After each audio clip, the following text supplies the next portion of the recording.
Hola amigos, nuevamente las trompetas suenan convocando a la unidad de los pueblos y sectores de Guatemala porque el país se nos muere.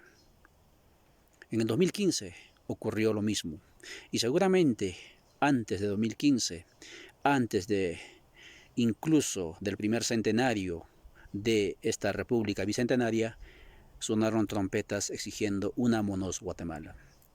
2 siglos después, seguimos gritando, unámonos Guatemala. ¿Pero unirnos para qué? 2015 se unieron diferentes sectores y pueblos para exigir la renuncia. La embajada norteamericana determinó que el gobernante de entonces se tenía que ir, lo mandaron a la cárcel sin sentencia, algunos de sus cómplices se defienden en la libertad. Y así fue la historia, obedeciendo designios externos.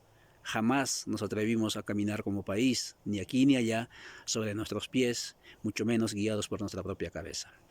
Esta vez nuevamente, uno de los últimos reductos de la institucionalidad del Estado-Nación, que en buena medida funcionaba para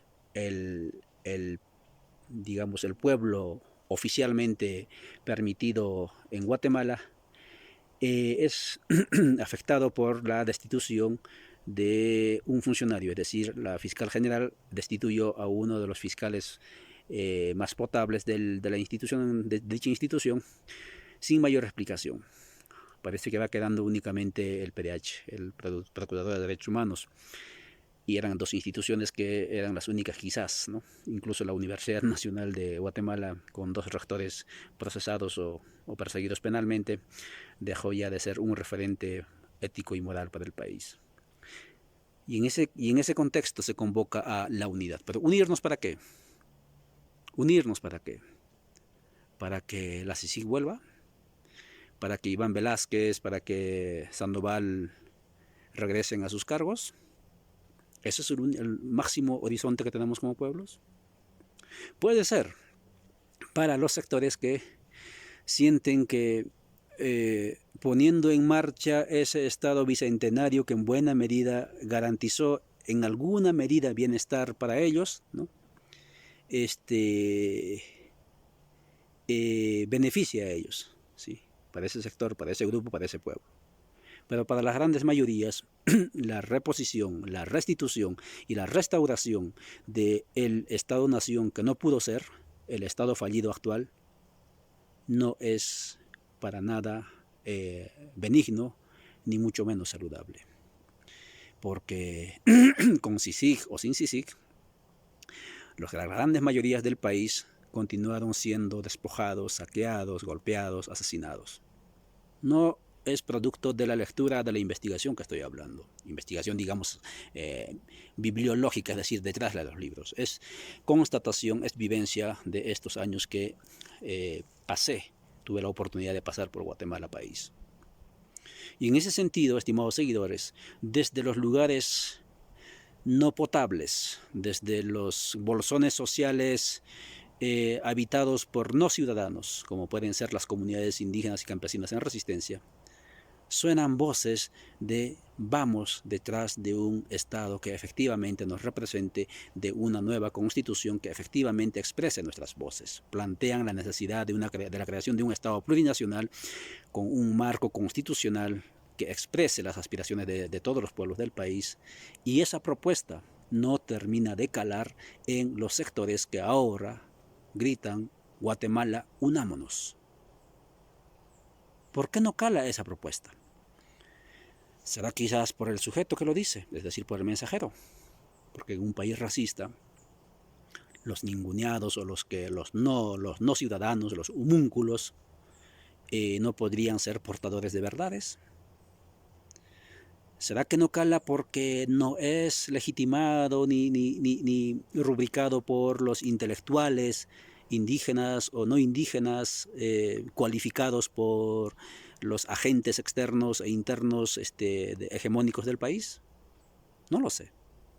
Pero la propuesta, los procesos organizativos están, por más que la prensa corporativa, que ahora, como en el 2015, comienzan a gritar, unámonos, renuncia ya, no lo evidencia, Pero más sin embargo, las redes sociales día a día constantemente van mostrando de cómo las comunidades van impulsando procesos organizativos por un proceso de asamblea constituyente y por la creación de un Estado plurinacional. 2015 se fue el que estaba desobedeciendo al régimen norteamericano, obviamente en actos de corrupción. Se puso a alguien que supuestamente venía como outsider, es decir, con cara bonita, ¿no? Y de fuera del quehacer político. Fue peor que el que se fue. Pero en el 2019, estimados seguidores, las comunidades en resistencia, ¿sí? Las comunidades en resistencia, por primera vez en la historia de la República, ¿sí?, crearon su propia organización política que llevaba su impronta, su aroma, designaron, venciendo todos los pronósticos, designaron a una indígena como candidata. Pero, ¿qué hicimos los que estamos gritando ahora, renuncia ya, unámonos todos? Volteamos la mirada a otra parte. Sí, hemos volteado la mirada a otra parte. Porque dijimos, esta India, esta que no tiene títulos, ¿qué va a hacer? No nos puede gobernar. Los que no tienen que gobernar son los que portan títulos. Yo porto títulos y me avergüenzo de ello, académicos digo, y me avergüenzo de ello. Porque los países en los que vivo y en los que trabajo están patas arriba, no por culpa de las y los no titulados o de las y los no ciudadanos, sino justamente de los titulados, justamente de los que administran la cosa pública y a su vez pertenecen a la tradicional clase media en los diferentes países. Pero el racismo pudo más en el 2019. Y ahora, como en el mito del Sísifo, tenemos que seguir empujando esa carga. Guatemala se sigue cayendo a mayor profundidad. Y cada cierto tiempo, diferentes actores que no se atreven a ir más allá de la restauración del sistema vigente, que quizás en alguna medida les beneficia en este momento, ¿sí?, pero no se atreven a mirar más allá, no terminan de entender que el país no se resuelve con renuncias, no se resuelve con cambio de fiscales o restitución de fiscales. Se resuelve convenciéndonos de que el Estado no funciona y nunca funcionó para las grandes mayorías. Este Estado que cumple de 200 años se creó justamente para no pagar impuestos y en eso se mantuvo. Los ricos hicieron estos Estados-naciones para no pagar impuestos a la corona y no pagaron tampoco impuestos al Estado que habían creado. Y en 200 años obligaron a los indígenas y campesinos y sectores no de la élite a pagar impuestos, a trabajar gratuitamente y así acrecentaron su riqueza. Y hoy estamos defendiendo, estamos promoviendo que ese sistema se reoxigene con esto de renuncia ya. ¿Renunciar para qué? El camino es la Asamblea Constituyente, no hay otro. El camino es atrevernos a pensar de que sí es posible organizarnos políticamente de manera acorde a nuestra realidad plurinacional. Aquí no está solo el pueblo mestizo, aquí no está solo el pueblo maya, aquí hay diferentes pueblos, incluso con los ricos. Incluso con esos abusivos, que decimos que son abusivos porque esa evidencia se constata en la historia, tenemos que hacer historia, dialogando. De eso se trata. Atrevámonos a pensar más allá de la renuncia ya. Si es para eso, bendita convocatoria a la unidad y obedezcamos a esa convocatoria de unidad.